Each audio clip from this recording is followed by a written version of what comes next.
This is the statue of Buddha and the death of Buddha.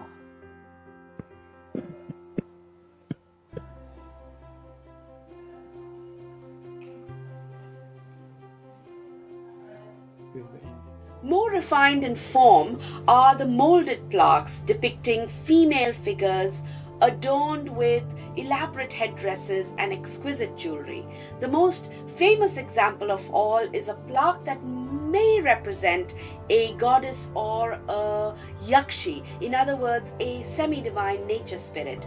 This plaque was found quite by chance in 1883 at Tamluk in Bengal.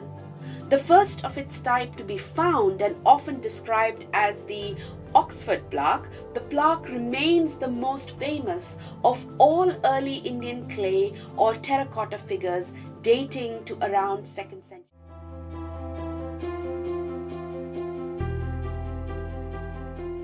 A bit of distance from the Kushanas in the south, a handful of other powers rose, fell, and fought for supremacy amongst each other.